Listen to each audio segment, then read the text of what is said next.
ഈശോ മിശിഹായെ ഞങ്ങൾ അങ്ങയെ കുമ്പിട്ട് ആരാധിക്കുന്നു. എന്തുകൊണ്ടെന്നാൽ വിശുദ്ധ കുരിശിനാൽ അങ്ങ് ലോകത്തെ രക്ഷിച്ചു. അനന്തരം പിലാത്തോസിന്റെ അനുവാദത്തോടെ റാംസാക്കാരനായ ഔസേപ്പ് ഈശോയുടെ മൃതദേഹം ഏറ്റെടുത്തു. 100 റാത്തലോളം സുഗന്ധക്കൂട്ടുമായി നിക്കോദേമോസും അയാളുടെ കൂടെ വന്നിരുന്നു. യൂതന്മാരുടെ ആചാരമനുസരിച്ച് കച്ചകളും പരിമള ദ്രവ്യങ്ങളും കൊണ്ട് ശരീരം പൊതിഞ്ഞു. ഈശോയെ കുരിശിൽ തറച്ചെടുത്ത് ഒരു തോട്ടവും അവിടെ ഒരു പുതിയ കല്ലറയും ഉണ്ടായിരുന്നു. ശാബതം ആരംഭിച്ചിരുന്നത് കൊണ്ടും കല്ലറ അടുത്തായിരുന്നത് കൊണ്ടും അവർ ഈശോയെ അവിടെ സംസ്കരിച്ചു. അങ്ങന്റെ ആത്മാവിനെ പാതാളത്തിൽ തള്ളുകയില്ല, അങ്ങേ പരിശുദ്ധൻ അഴിഞ്ഞു പോകുവാൻ അനുവദിക്കുകയുമില്ല.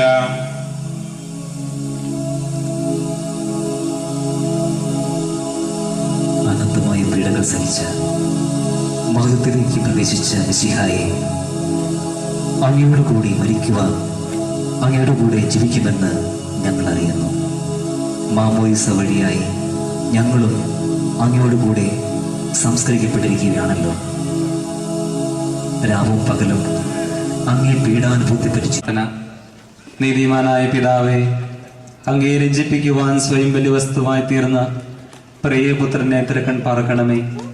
ഞങ്ങൾക്ക് വേണ്ടി മരണം വരിച്ച് അങ്ങേ പുത്രനെ സ്വീകരിച്ചുകൊണ്ട് ഞങ്ങളുടെ പാപങ്ങൾ പൊറുക്കുകയും ഞങ്ങളോട് രമ്യപ്പെടുകയും ചെയ്യണമേ. അങ്ങേ തിരുകുമാരൻ ഗാഗുൽത്താൽ ചിന്തിയ തിരുരക്തം ഞങ്ങൾക്ക് വേണ്ടി പ്രാർത്ഥിക്കുന്നു. ആ തിരുരക്തത്തെ ഓർത്ത് ഞങ്ങളുടെ പ്രാർത്ഥന കൈക്കൊള്ളണമേ. ഞങ്ങളുടെ പാപം വലുതാണെന്ന് ഞങ്ങൾ അറിയുന്നു, എന്നാൽ അങ്ങേ കാരുണ്യം അതിനേക്കാൾ വലുതാണല്ലോ. ഞങ്ങളുടെ പാപങ്ങൾ കണക്കിലെടുക്കുമ്പോൾ അവയ്ക്ക് വേണ്ടിയുള്ള പരിഹാര ബലിയെയും അങ്ങ് ഗൗനിക്കണമേ. ഞങ്ങളുടെ പാപങ്ങൾ നിമിത്തം അങ്ങേ പ്രിയപുത്രൻ ആണികളാൽ തറയ്ക്കപ്പെടുകയും കുന്തത്താൽ കുത്തപ്പെടുകയും ചെയ്തു. അങ്ങേ പ്രസാദിപ്പിക്കുവാൻ അവിടുത്തെ പീഡകൾ ധാരാളം മതിയല്ലോ.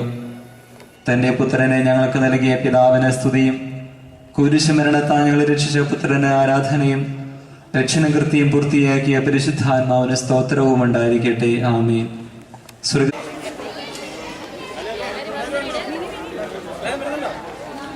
കിട്ടി.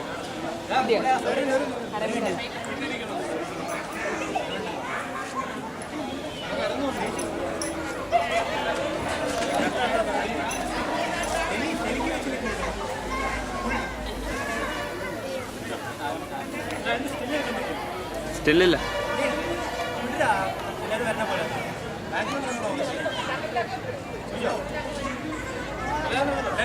എല്ലാവരും